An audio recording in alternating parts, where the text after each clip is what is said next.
El caso que les traigo el día de hoy es un caso que cuenta una historia que iba a conmover profundamente una pequeña ciudad de Alaska, donde un joven que le gustaba pasar tiempo con sus amigos se iba a dar cuenta que esas personas de amigos no tenían nada. Este es el caso de David Grunwald. Para empezar la historia nos tenemos que ubicar en el lugar de los hechos. Esta ciudad se llama Palmer, ubicada en el valle de Matanuska en Alaska, y es el hogar de más o menos 7.500 personas. La ciudad es famosa por ser los anfitriones de la feria del estado de Alaska. En esta ciudad vivía un chico llamado David Grunwald, nacido en enero del 2000 y que para el 2016, que es cuando iba a pasar todo, ya iba a tener 16 años. De parte de una familia muy unida, constituida por sus padres Benjamin y Eddie Grunwald y dos hermanos. David estaba cursando el grado 11 en la secundaria de Matsu y le encantaba la ingeniería mecánica, donde su pasatiempo era desbaratar cosas y volverlas a armar. Él quería seguir los pasos de sus padres uniéndose a la Fuerza Armada y eventualmente convertirse en piloto. Su familia siempre estuvo muy envuelta con la iglesia local y eran bien respetados. David era una persona carismática, colaboradora, amable y amigable.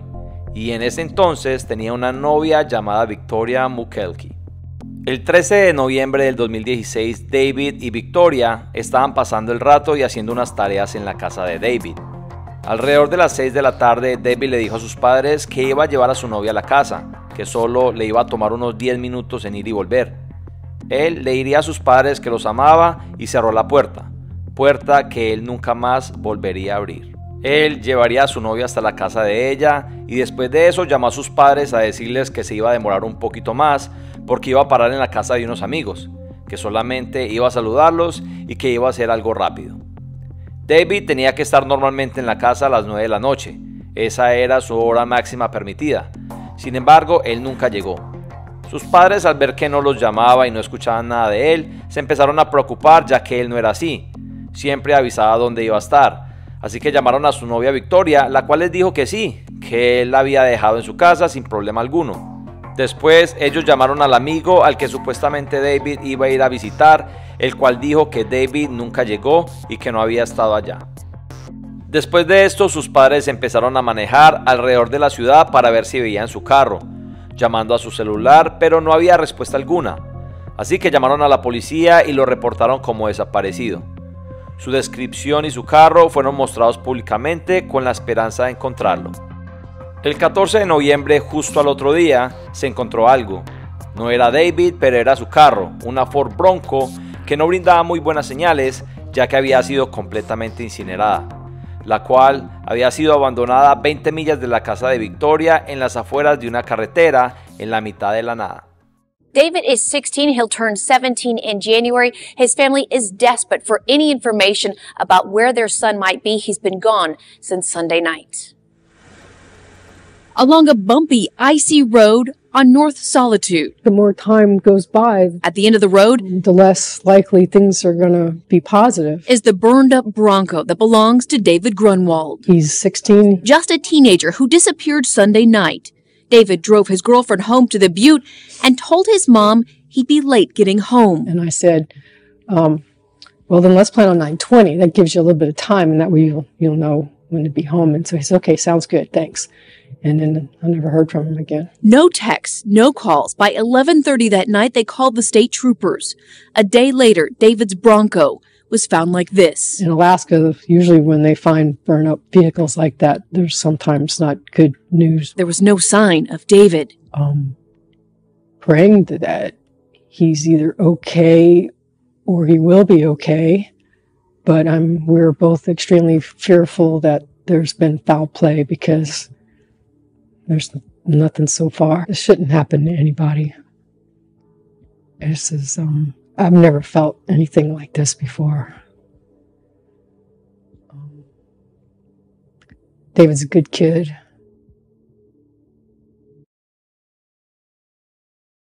Así que la búsqueda empezó en la fría ciudad de Palmer, la cual puede llegar a menos 10 grados centígrados en noviembre. Los días iban a pasar y eventualmente semanas, sin ninguna pista de la ubicación de David. Solo que se había podido recuperar su carro, pero no había nada allí. Su celular no estaba ahí, así que no había ninguna pista dentro del carro. Now searchers are looking for any trace of Grunwald from in the woods to around businesses near Palmer and Wasilla. Okay. So if you've seen his truck or if you have heard anything, you can call the numbers that are on the bottom of the flyer. Okay. Hi, ma'am. We're looking for this young man. He's been missing since last Sunday. Oh, he's a very good kid. He and his family, we love him. We're looking for this young man. Searchers like Renee Turner hope someone will come forward. David attends our church, and so he's a part of our family, and so we're really concerned about him, and we want him to be found. Habiendo encontrado el carro en esas condiciones, daba para pensar muchas cosas. Gente estaba especulando que de pronto David se había metido con la persona equivocada. Sin embargo, si esto fue lo que pasó, no se metió con solamente una persona. Esto tuvo que haber sido hecho por varias personas, ya que el carro se encontró en una parte remota, donde para haber llegado hasta allá y después haber regresado, luego de quemar el carro se necesitaba ayuda. Palmer era pequeño, así que David se metió con la persona equivocada, que de pronto era alguien que él conocía, donde las cosas terminaron de mala manera. Sería el 3 de diciembre, 3 semanas después de la desaparición de David, que nuevas noticias acerca del caso iban a aparecer, y no iban a ser buenas noticias. La policía anunció que el 2 de diciembre un cuerpo fue encontrado. Ese cuerpo era David. Su cuerpo estaba congelado en la nieve a unos 20 minutos de Palmer. Al parecer, David había sido golpeado y luego asesinado con un tiro a la cabeza. El cuerpo se encontraba en un área boscosa. Ese mismo día, el 3 de diciembre, se anunció que se había realizado el primer arresto. Eric Almendinger, de 16 años, fue arrestado por asesinato en primer grado y secuestro, y fue judicializado como persona adulta. Eric era el amigo que David había dicho que iba a visitar, el mismo que los padres de David habían llamado y que habían respondido diciendo que él nunca llegó a su casa. Mientras se hacía la investigación, la policía de Alaska trató de reconstruir lo que David realmente hizo la noche del 13 de noviembre.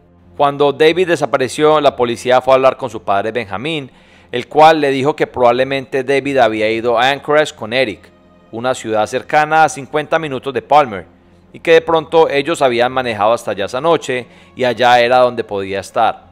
Así que la policía fue a la autopista a mirar a ver si veía el carro, pero no lo pudieron localizar. Después de esto, la policía al otro día encontró la Ford Bronco de David y tenía la intención de poder hablar con Eric. Ellos trataron de comunicarse con él por varios días sin poder lograrlo. Al parecer él los estaba evitando, hasta que el 16 de noviembre pudieron interrogarlo. Él les dijo que no había visto a David ese día y que tampoco lo había visto por semanas, pero sí aceptó que David había dejado a uno de sus amigos en su casa la noche de la desaparición, algo que parecía un poco contradictorio. Después de esto se fue en taxi para Anchorage de fiesta toda la noche.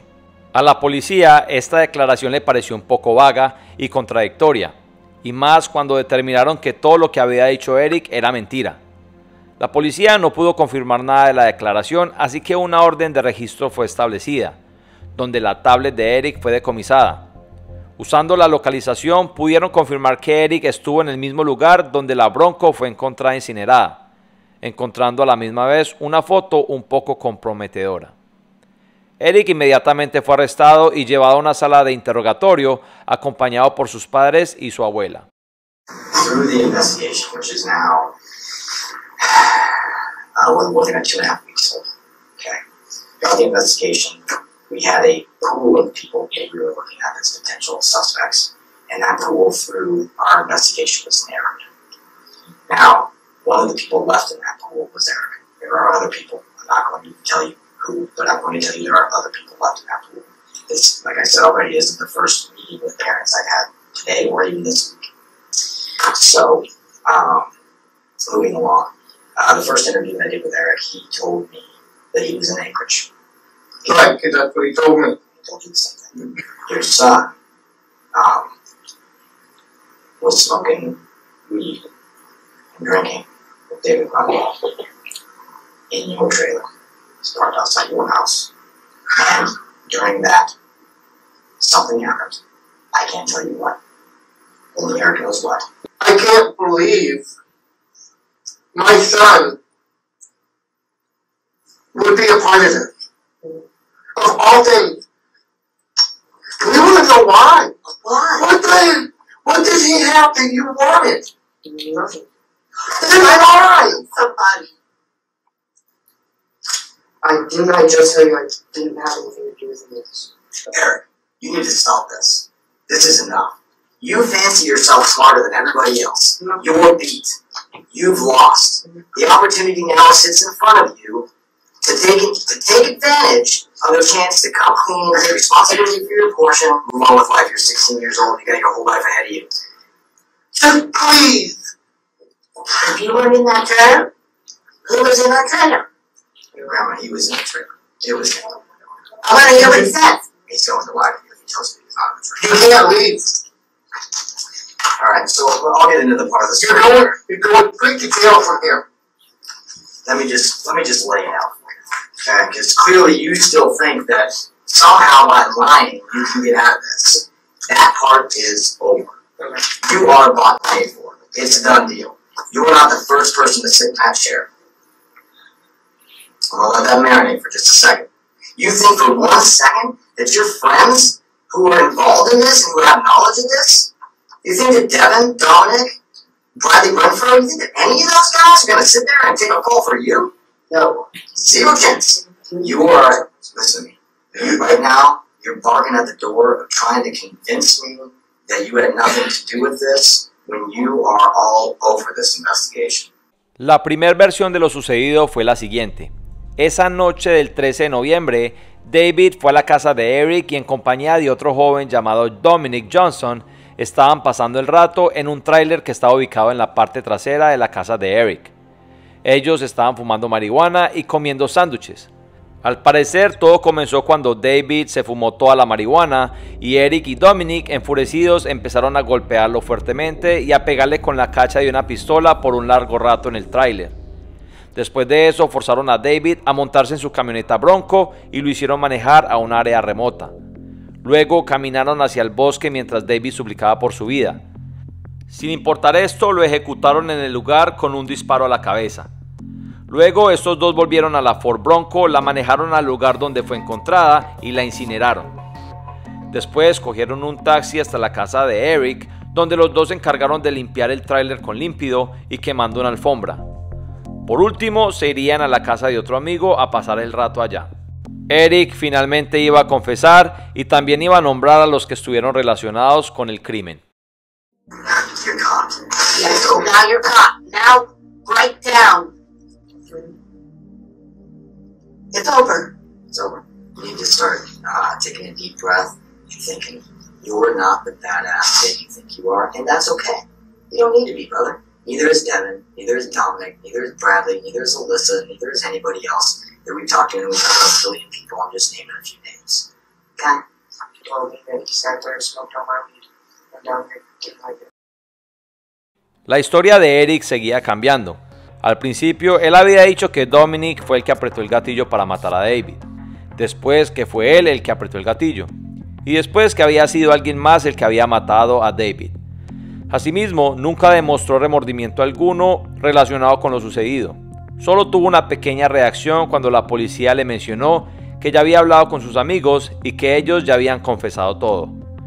Dominic y Eric terminaron confesando que habían matado a David.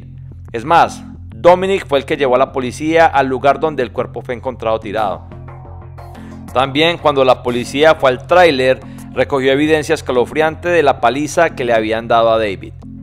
Después del arresto de Eric y del descubrimiento del cuerpo, 4 jóvenes más fueron arrestados. Well, tonight we are getting our first look at the 5 teenagers arrested in connection to David Grunwald's murder. These are the 5 teenagers charged in connection to David Grunwald's murder. Eric Allmendinger, Bradley Renfro, Dominic Johnson, and Austin Barrett face murder and kidnapping charges. Allmendinger, Renfro, and Johnson also face a tampering with evidence charge. And Devin Peterson is charged with tampering with evidence and hindering prosecution. Todos eran amigos y amigos de David y todos estaban relacionados con la escena de las drogas. Todos estos jóvenes se declararon ellos mismos no culpables e incluso uno de ellos, después de uno de los juicios, se puede ver cómo reta a la familia Grunwald. On the way out of the room, Renfro appears to say, "Do something," directly to the Grunwald family. Unas palabras bastante fuertes viniendo de un joven que parece que su mamá todavía le empaca la lonchera. La Navidad iba a llegar y más cargos se iban a presentar. Presuntamente ese día no estaban solo David, Eric y Dominic en el tráiler. Los otros dos jóvenes que estaban allá eran Austin y Bradley, 4 jóvenes envueltos en el asesinato de principio a fin. Bradley Renfro fue el joven que retó a la familia Grunwald en corte. El quinto joven arrestado, de nombre Devin, sabía del crimen pero nunca dijo nada a nadie, ni a la policía tampoco, ayudando a encubrir a los demás, aunque Devin no estaba relacionado con el crimen. Lo curioso es que sí estaba relacionado con la muerte de otro joven llamado Frank Woodford 6 meses atrás. Frank había muerto por una herida de arma de fuego. Cuando este joven recibió esta herida de bala y murió por ella, en la misma habitación estaba Devin, el hermano de Devin, Damian, y Austin Barrett. La investigación iba a arrojar que la herida se la había hecho el mismo Frank, que se le había disparado el arma. Sin embargo, cuando los paramédicos llegaron ese día, él antes de morir les dijo que a alguien más le había disparado. Sin embargo, el caso quedó cerrado. En septiembre del 2017, un juez aceptó que Eric Almendinger tuviera el juicio solo, mientras que los otros 3, Austin, Bradley y Dominic, tuvieran el juicio juntos. Sin embargo, a los días esto se cambió y todos tuvieron el juicio individualmente. Eric fue el primero. In November of 2016, Eric thought he was the baddest and the coolest and the smartest 16-year-old around. He dressed like in the latest LA gang fashions. He flashed gang signs. He posed with a gun. He thought he had cool friends. And on November 13th of 2016, 2 distinct kinds of friends showed up at Eric Almendinger's house. On one hand, there was David Grunwald, all-American kid, nice family, loving home, steady girlfriend, had his own bank account, saved up and bought a car, all-American kid. On another hand, another group of kids showed up. What did the kids have in common? They liked Eric's marijuana. Eric Almendinger's not guilty as the principal. What do I mean by that? He's not the one who pulled the trigger. Eric Almendinger's not guilty as an accomplice. Why? Because he did not have the criminal purpose for David to die. He did not have the criminal purpose to kill David Grunwald. All of Eric Almendinger's crimes occurred after David Grunwald was killed. They, as a group, made unanimous decisions to do all these things. And also, we will prove to you during this trial that they felt super comfortable with their decisions, very at ease with their decisions, as if it was totally natural for them. Basically, ladies and gentlemen, we will prove that as a group, they destroyed David Grunwald. Eric iba a negar que fue él el que le disparó a David. Sin embargo, sus cómplices dijeron lo contrario. Su defensa argumentaba que él estaba allá, pero que estaba muy asustado para parar lo que estaba sucediendo. Algo bastante curioso, ya que primero que todo pasó en el tráiler de Eric. Segundo, la pistola que se usó para golpear a David y después asesinarlo era de Eric. Los investigadores iban a mostrar en el juicio fotografías del grupo de amigos tomando y pasando el rato el día después de la muerte de David, demostrando que ellos no estaban ni siquiera preocupados por lo que había pasado. Por medio de los celulares y las localizaciones, se pudo confirmar que todos estaban en el mismo sitio la noche del crimen, la casa de Eric y el lugar remoto donde el cuerpo de David fue encontrado. También conversaciones y mensajes de texto quedaron registrados y sirvieron como pruebas. Eric Almendinger fue declarado culpable de asesinato en primer grado, asesinato en segundo grado, secuestro, alteración de evidencia y robo de vehículo. Cuando fue el turno de Dominic, también fue declarado culpable de todos los cargos. Por su parte, Bradley trató de tener la misma estrategia de defensa que Eric, la cual consistía en decir que estaba muy asustado y que no pudo hacer nada para detener lo que estaba pasando. Asimismo, fue el único que quiso hablar en la corte. Su historia iba a entregar más información. Según él, Bradley conocía a David por la escuela, pero no conocía a los demás. Él también estaba en el tráiler fumando y bebiendo. Cuando David fue a usar el baño, Eric trajo una maleta y se la pasó a Dominic, el cual la usó para bloquear la salida del baño. Allí tuvieron a David por unos minutos para después dejarlo salir y empezar a golpearlo. Luego de eso, cuando ya estaba tirado en el piso del baño ensangrentado, lo pusieron en el carro mientras David parecía que estaba consciente, pero a la vez no. Las palabras de David fueron que lo llevaran a su casa, mientras que alguien dijo en el carro que él a su casa no iba a ir nunca más. Hoy en día todavía no se sabe quién apretó el gatillo para asesinar a David. Todos se tiran la culpa, unos dicen que fue Dominic y otros que Eric o incluso Austin. Bradley fue declarado culpable de todos los cargos también. Asimismo, Austin se declaró culpable de asesinato en segundo grado. Debido a la pandemia, la sentencia se retrasó por más de 5 años. El primero en ser sentenciado fue Austin Barrett, el cual se declaró culpable él mismo y fue sentenciado en noviembre del 2020 a 65 años de cárcel, donde le restaron 20 años porque se le violaron unos derechos en un interrogatorio, recibiendo un total de 45 años de cárcel, donde podría aplicar a libertad condicional cuando lleve 15 años. Dominic fue el segundo en ser sentenciado. El 5 de mayo del 2021 fue sentenciado a 99 años de cárcel por el asesinato de David y otros cargos relacionados con el crimen. Por otra parte, Eric Allmendinger fue sentenciado el 8 de agosto del 2022 a 99 años de cárcel también. Eric tendría más de 50 años cuando podría ser elegible para libertad condicional. Bradley Renfro a la fecha no ha sido sentenciado aún. En el 2017, Damian Peterson, el hermano de Devin, se declaró culpable de haber disparado a Frank Woodford y causarle la muerte, recibiendo 13 años por homicidio. Como pudimos ver, este caso es bastante increíble, donde los investigadores dijeron que nada de esto fue planeado. Estos jóvenes mataron a David por la razón más ridícula que puede existir, creyéndose simplemente unos malotes o pandilleros y pensando que la vida es un juego. Muchos dicen que la muerte de David fue un reto de iniciación para pertenecer a la pandilla, pero sea lo que fuera, no hay justificación alguna para que estos jóvenes hubieran arruinado la vida de su familia y sus propias vidas. Como siempre, gracias por ver otro de nuestros casos. La forma en la que puedes apoyar el canal es suscribiéndote para que el algoritmo de YouTube impulse el canal y más personas puedan verlo. También a la misma vez no te perderás ninguno de nuestros próximos casos. Recuerda que si te gustó no olvides darle like y a la misma vez comentar lo que piensas acerca de lo sucedido y recomendarme casos que quieras que publique en el futuro. De nuevo, gracias por ver Manny True Crime.